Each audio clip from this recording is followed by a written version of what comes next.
சென்னை பெசன்ட் நகர் அன்னை வேளாங்கண்ணி திருத்தலத்தில் 52ஆம் ஆண்டு திருவிழா ஆகஸ்ட் 29 முதல் செப்டம்பர் 8 வரை நடைபெறுகிறது. சென்னை பெசன்ட் நகர் அன்னை வேளாங்கண்ணி திருத்தலத்தில் ஆகஸ்ட் 29ஆம் தேதி மாலை 5:45 மணியளவில் அன்னை திருவுருவம் தாங்கிய 12 அடி நீளமுள்ள திருக்கொடியானது பவனி வந்து புனிதம் செய்யப்பட்ட பின்பு சென்னை மயிலை உயர் மறை மாவட்ட பேராயர் மேதகு டாக்டர் ஜார்ஜ் அந்தோணிராஜ் அவர்கள் திருத்தலத்தில் அமைக்கப்பட்டுள்ள 75 அடி உயர கொடிக்கம்பத்தில் கொடியை ஏற்றி வைக்கிறார். ஒவ்வொரு ஆண்டின் மைய கருத்தின் அடிப்படையில் இந்த ஆண்டு இறைவேந்தல் ஆண்டாகவும் யூப்ளி ஆண்டின் நிறைவாகவும் கொண்டாடப்படுகிறது. கொடி விழாவில் தொடங்கி அன்னையின் பிறப்பு திருவிழா என ஒவ்வொரு நாளும் சிறப்பு திருப்பலிகளும் ஜப வழிபாடுகளும் காலையிலிருந்து மாலை வரை தொடர்ந்து நடைபெறும். மேலும் சிறப்பு நாட்களில் திருப்பலி மற்றும் தேர்பவனி நடைபெறும். செப்டம்பர் 7ஆம் தேதி மாலை 5:30 மணிக்கு ஆரோக்கிய அன்னையின் ஆடம்பர தேர்பவனி நடைபெறும். 8ஆம் தேதி அன்னையின் பிறந்த நாளும் திருத்தலத்தின் 53ஆம் ஆண்டு விழா தொடக்கத்தை முன்னிட்டு அதிகாலை காலை 2 மணி முதல் மாலை 5 மணி வரை தொடர்ந்து திருப்பலிகள் நடைபெறும். காலை 9:30 மணிக்கு தமிழ் திருப்பலிக்கு முன்பு அன்னைக்கு முடிசூட்டு விழா நடைபெற உள்ளது. அதனைத் தொடர்ந்து மாலை 5:30 மணிக்கு திருப்பலி தொடர்ந்து கொடி இறக்கம் நடைபெறும். இவ்வாண்டு பாதுகாப்பு வசதிகளை சென்னை மாநகர காவல்துறையும் மாநகராட்சியும் தன்னார்வ தொண்டர்கள் மற்றும் பங்கு மக்கள் அனைவரும் இணைந்து சிறப்பாக செயல்படுத்த உள்ளனர். மேலும் மாநகர போக்குவரத்து கழகம் சென்னை சுற்றியுள்ள பகுதியில் இருந்து சிறப்பு பேருந்துகளை இயக்க உள்ளது என்று திருத்தல அதிபர் மற்றும் பங்கு தந்தை அருட்பணி அருளப்பா தெரிவித்தார். இதில் திருத்தல அருட்தந்தையர்கள் உடனிருந்தனர். அனைவருக்கும் வணக்கம். அன்புக்குரியவர்களே, பெசன்ட் நகர் அன்னை வேளாங்கண்ணி திருத்தலம் 52வது ஆண்டு பெருவிழாவை கொண்டாடவிருக்கிறது. 1972ஆம் ஆண்டு அருட்தந்தை பி.டி. அருளப்பா அவர்களால் ஒரு ஓலை குடிசையிலே உருவாக்கப்பட்ட சிற்றாலயம் இந்த உலகமெங்கும் மக்கள் வியக்கின்ற வண்ணம் உயர்ந்திருக்கிறது.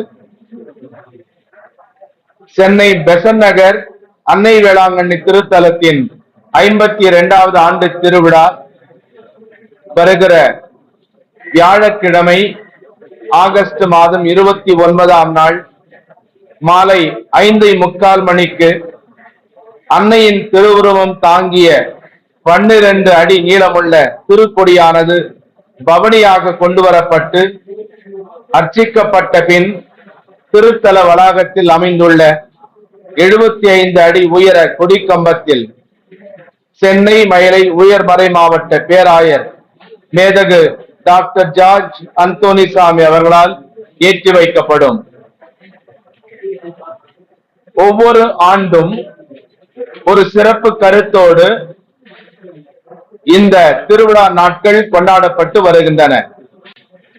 இந்த ஆண்டு இயேசு கற்றுத்தந்த ஜெபத்தின் அடிப்படையிலே ஜெபத்தை பற்றி பல்வேறு மறையுரைகளை ஆற்றவிருக்கிறார்கள். நலம் பெறும் விழா, பக்த சபைகள் விழா, நற்கருணை பெருவிழா, தேவழைத்தல் விழா, உழைப்பாளர்கள் விழா, சுற்றுச்சூழல் பாதுகாப்பு விழா, ஆசிரியர்கள் விழா, குடும்ப விழா, அன்னையின் பிறப்பு பெருவிழா என்று ஒவ்வொரு நாளும் சிறப்பு திருப்பலிகளும் ஜெப வழிபாடுகளும் காலையில் 5:30 மணி தொடங்கி மாலை வரையிலும் நடைபெறவிருக்கின்றன.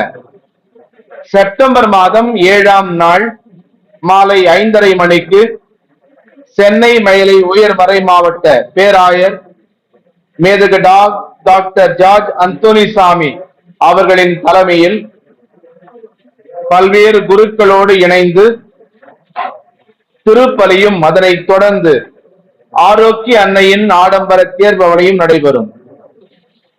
செப்டம்பர் மாதம் 8ஆம் தேதி அன்னையின் பிறப்பு பெருவிழா அன்று விடியற்காலை 2 மணி தொடங்கி மாலை 5:30 மணி வரையிலும் திருப்பலிகள் நடைபெறும். காலையில் 9:30 மணி தமிழில் திருப்பலிக்கு முன்பாக அன்னைக்கு முடிசூட்டி மகிழவிருக்கிறோம். மாலை 5:30 மணிக்கு திருப்பலியை தொடர்ந்து கொடியிறக்கம் செய்யப்படும். இவ்வாண்டு திருவிழாவிலும் அன்னைக்கு நன்றி செலுத்த லட்சக்கணக்கான பக்தர்கள் பங்கேற்பார்கள் என்பதில் எவ்வித ஐயமும் இல்லை. திருவிழாவின் ஏற்பாடுகள் பங்கேற்கும் பக்தர்களின் முழு பாதுகாப்பை கருத்தில் கொண்டு நமது சென்னை மாநகர காவல்துறையினர் மற்றும் மாநகராட்சி அதிகாரிகள் பல முன்னேற்பாடுகளையும் திட்டங்களையும் மேற்கொள்ளுகின்றார்கள். சென்னையில் பல்வேறு இடங்களிலிருந்து நம் அன்னையின் திருத்தலத்திற்கு வருகை புரிய பெசன்ட் நகருக்கு சிறப்பு பேருந்துகளை இயக்க மாநகர போக்குவரத்து துறை ஏற்பாடு செய்துள்ளது.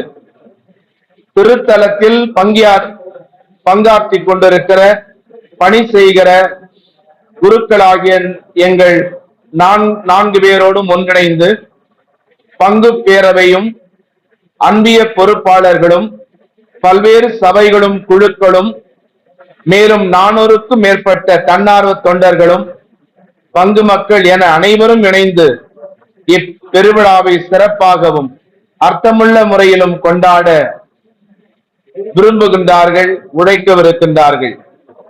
சாதி மத பேதமின்றி சமய நல்லிணக்கத்தோடும் நாம் அனைவரும் ஆரோக்கியத்தாயின் அன்பு பிள்ளைகளின் உணர்வோடும் இத்திருவிழா நாட்களில் வருகை புரியும் அனைத்து பக்தர்களுக்கும் அன்னையின் ஆசி நிறைவாக பெற வேண்டி உங்களையும் அனைவரையும் வாழ்த்தி வரவேற்கின்றோம். அனைவருக்கும் இறையாசி. மரியே வாழ்க. இந்த ஆண்டு செப்டம்பர் மாதம் 7ஆம் தேதி சனிக்கிழமை வருகிறது மற்றும் 8ஆம் தேதி ஞாயிற்றுக்கிழமை வருகிறது. அதிகமான கூட்டம் இருக்கும் என்பது காவல்துறையினருக்கு நன்றாக தெரியும். எனவே அவர்கள் தகுந்த ஏற்பாடுகளை செய்திருக்கிறார்கள். கொடியேற்றுகிற நாளும் தேர்பவனி நாளும் தான் அதிகமான கூட்டம் இருக்கும். அதற்கு தேவையான ஏற்பாடுகளை அவர்கள் செய்கின்றார்கள். எனக்கு தெரிந்து கடந்த காலங்களில் வந்ததை விட இந்த ஆண்டு சனிக்கிழமை ஞாயிற்றுக்கிழமை விடுமுறை என்பதால் சற்று அதிகமாக வரக்கூடும்.